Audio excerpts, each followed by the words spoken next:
नमस्कार दोस्तों, मैं हरेंद्र आपका इंडिया एजुकेशन आपके यूट्यूब चैनल में स्वागत करता हूं। जैसा कि आप जानते हैं, हम ज्योग्राफी के टॉप 200 क्वेश्चन कर रहे हैं, जिसमें हम अब तक 50 क्वेश्चन कर चुके हैं और उसके 4 पार्ट आ चुके हैं। अगर आपने वो नहीं देखे तो ज्योग्राफी प्लेलिस्ट में देख लीजिए, आपको वहां मिल जाएंगे सभी वीडियो जो आपके सभी एग्जाम के लिए इंपॉर्टेंट है, चाहे वो किसी यूनिवर्सिटी का एंट्रेंस एग्जाम हो, जैसे BHU है, आपका EMU है, इलाहाबाद यूनिवर्सिटी है और लखनऊ यूनिवर्सिटी है, महात्मा गांधी काशी विद्यापीठ है, और आपके जो कम्पिटेटिव एग्जाम है SSC है, रेलवे है, NDA CDS, तो सबके लिए इंपॉर्टेंट है। तो जो विद्यार्थी है अपना वीडियो पूरा देखिए और रिवीजन करते रहिए, साथ में जो प्रीवियस वीडियो उनके, और साथ में नोट्स बनाइए जो इंपॉर्टेंट पॉइंट है। और मैं आपके लिए बताना चाहूँगा कि हमारे चैनल पर GS का प्रैक्टिस सेट भी चल रहा है, तो आप वो भी करिए। उसके अलावा 28 पार्ट करा दिए हैं सिद्धार्थ सर ने, तो वो आप करिए, जिससे कि आपकी तैयारी GS में बहुत अच्छी हो जाएगी। और आप चैनल पर नए हैं, चैनल को सब्सक्राइब नहीं किया तो चैनल को सब्सक्राइब कर लें और बेल आइकन प्रेस कर लें। चलिए आज बात करते हैं हमारे 51वां क्वेश्चन की, जो आज की वीडियो का हमारा पहला क्वेश्चन है, और टोटल हमारा 50 से आगे क्वेश्चन हम करेंगे। तो आज का हमारा 51 क्वेश्चन है, तुलुप परियोजना किस नदी पर स्थित है? तो तुलुप परियोजना आपकी 4 ऑप्शन दिए गए हैं, सिंधु, रावी, झेलम के ब्यास। तो ये आपकी झेलम नदी पर,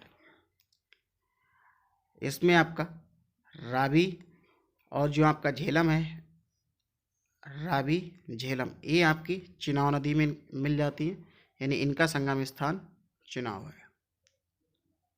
ब्यास आपकी सतलज में मिल जाती है,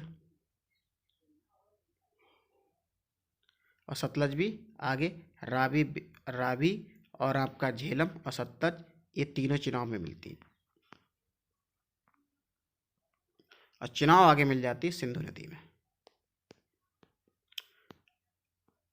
सिंधु नदी में। और सिंधु नदी पाकिस्तान होते हुए गिरती है अरब सागर में। तो ये सबका इनका संगम स्थान था, मैंने बता दिया आपके लिए। तो इस तरह से ये आपको सभी याद रखनी है।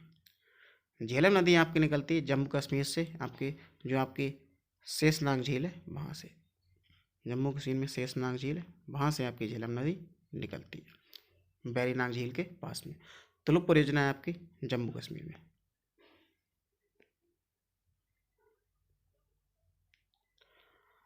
चलिए अगला क्वेश्चन है हमारा, कायाल नामक भौगोलिक संरचना भारत में किस राज्य में पाई जाती है? कायाल आपकी जो भौगोलिक संरचना है वो भारत के किस राज्य में पाई जाती है, ये क्वेश्चन है। इसका आंसर है आपका ये केरल, ये आपके केरल में पाई जाती है। ऑप्शन सी इसका सही है। चलिए अगला क्वेश्चन है हमारा, निम्नलिखित में से कौन सी नदी अमरकंटक से निकलती है? तो आपकी जो अमरकंटक से निकलती है वो है आपकी नर्मदा नदी। इसका आंसर आपका ऑप्शन सी सही है। नर्मदा नदी आपकी अमरकंटक से निकलती है, और ये चारों नदियाँ आपकी MP से निकलती हैं। ये देखिए आपके इसका इंपॉर्टेंट फैक्ट, ये चारों नदियाँ आपकी MP से निकलती हैं, यानी मध्य प्रदेश से निकलती हैं, जो मध्य प्रदेश के अलग अलग क्षेत्र हैं वहाँ से। और आपकी बेतवा को छोड़ के तीनों नदियाँ खंबात की खाड़ी में गिरती हैं, खंबात की खाड़ी में तीनों नदियाँ गिरती हैं आपकी बेतवा को छोड़ के। और बेतवा नदी आपकी, यहाँ से इंपॉर्टेंट पॉइंट पूछा जाता है, बेतवा नदी यमुना की सहायक नदी है, यानी कि बेतवा नदी यमुना नदी में मिल जाती है। ये क्वेश्चन कई बार पूछा गया, बेतवा किसकी सहायक नदी है? तो ये आपकी यमुना की सहायक नदी है। तो ये आपको याद रखना है, चारों MP से निकलती हैं, और आपकी ये तीन आपकी खंबात की खाड़ी में गिरती है। बेतवा आपकी यमुना की सहायक नदी है, नर्मदा नदी आपकी अमरकंटक की पहाड़ियों से निकलती है, और आगे आपका माही नदी ये मेहद नामक की झील से निकलती है, मेहद। और आपका बेतवा आपकी विंध्याचल की पहाड़ियों से निकलती है, विंध्याचल पर्वत की से निकलती है आपकी बेतवा। ताप्ती आपके सतपुड़ा की पहाड़ियों से निकलती है, सतपुड़ा। तो ये आपका सभी नदियों का संगम और उद्गम हो गया, मैंने बता दिया, आपको याद रखना है, यहाँ से आपके एग्जाम में क्वेश्चन पूछे जाते हैं। चलिए अगला क्वेश्चन है हमारा, निम्नलिखित में से किस बंदरगाह को अरब सागर की रानी कहा जाता है? इंपॉर्टेंट क्वेश्चन है, कई बार एग्जाम में पूछा गया है ये आपका। इसका आंसर है आपका ऑप्शन सी, कोच्चि बंदरगाह है, और ये आपका केरल में है। इसको आपको अरब सागर की रानी कहा जाता है, कोच्चि बंदरगाह को। चलिए अगला क्वेश्चन है हमारा, अगर वीडियो पसंद आ रहा हो तो आपको लाइक करना है, कर दीजिए लाइक जिसने नहीं किया अभी तक। भारत की सर्वाधिक सीमा किस देश के साथ लगती है? तो भारत की सर्वाधिक सीमा आपकी किस देश के साथ लगती है? पाकिस्तान, चीन, बांग्लादेश, नेपाल आपके ऑप्शन है। तो इसका आंसर आपका ऑप्शन सी। भारत की सर्वाधिक सीमा आपकी बांग्लादेश के साथ लगती है और सबसे कम आपकी अफगानिस्तान के साथ में। एग्जाम में आपके कई बार क्वेश्चन पूछा गया, सर्वाधिक सीमा किसके साथ लगती है और सबसे कम किस देश के साथ लगती है, तो अफगानिस्तान के साथ में। इसकी मैं आपके लिए ट्रिक भी बता दे रहा हूँ। बचपन में MBA किया, बचपन में MBA किया, हमें बचपन और MBA से मतलब यही सब आपके इम्पोर्टेंट है।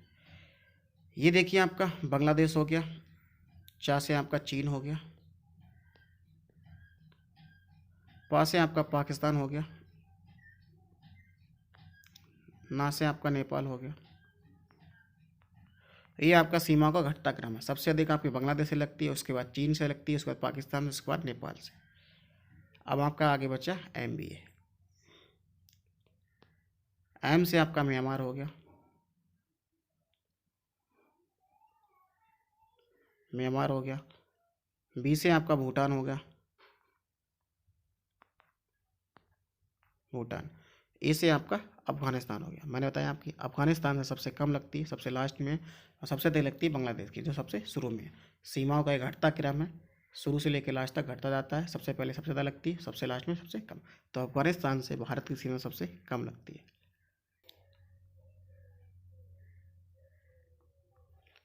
चलिए अगला क्वेश्चन है हमारा, पौधे के विकास के लिए सर्वोत्तम मृदा कौन सी है। यानी पौधे के विकास के लिए सबसे अच्छी मृदा कौन सी है, आपको ये बताना है। तो इसका आपसे 4 ऑप्शन दिए गए हैं, रेतीली मिट्टी, चिकनी मिट्टी, दोमट मिट्टी, गादयुक्त मिट्टी। इसका आंसर है आपका ऑप्शन सी, दोमट मिट्टी होगी। दोमट मिट्टी में पानी रोकने की क्षमता अधिक होती है और इसमें ह्यूमस भी अधिक होता है।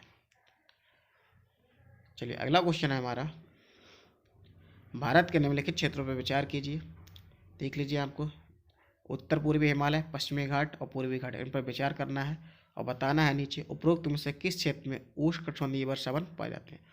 उष्णकटिबंधीय वर्षावन किस क्षेत्र में पाए जाते हैं, इसका आंसर आपको बताना है इन तीनों में से। तो इसका आंसर हो जाएगा आपका ऑप्शन, उत्तरी पूर्वी हिमालय में पाए जाते हैं, पश्चिमी घाट में पाए जाते हैं। 1 और 2 किसमें, ऑप्शन ए ठीक है।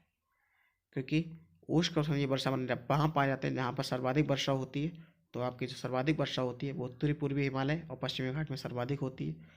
ये आपका पूर्वी घाट है, ये इंडिया की मैप की बात करें तो ये आपका पश्चिमी घाट है। और इधर आपकी बात करें तो ये नॉर्थ ईस्ट हो गया। यहाँ पर ये जो नॉर्थ ईस्ट हो गया, उत्तरी पूर्वी हिमालय। तो यहाँ पर आपकी बारिश सबसे ज़्यादा होती है और आपके जो आपका ये वाला एरिया पश्चिमी घाट वाला ये एरिया होता है। ये आपका आगे गुजरात तक है, ये आपका उड़ीसा से लेकर यहाँ तक है नीचे।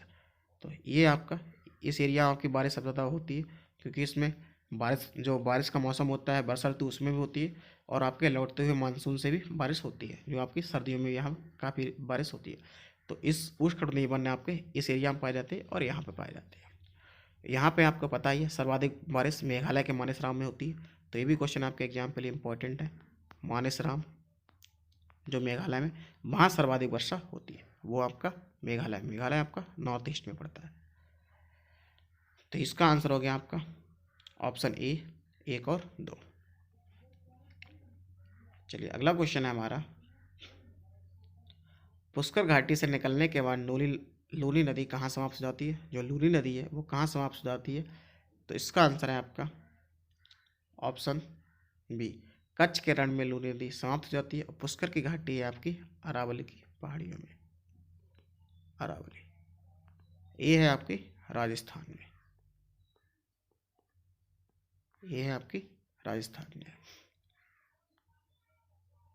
और अरावली की पहाड़ियों में सर्वाधिक ऊंची पहाड़ी है वो है आपकी माउंट आबू, ऊंची चोटी माउंट आबू।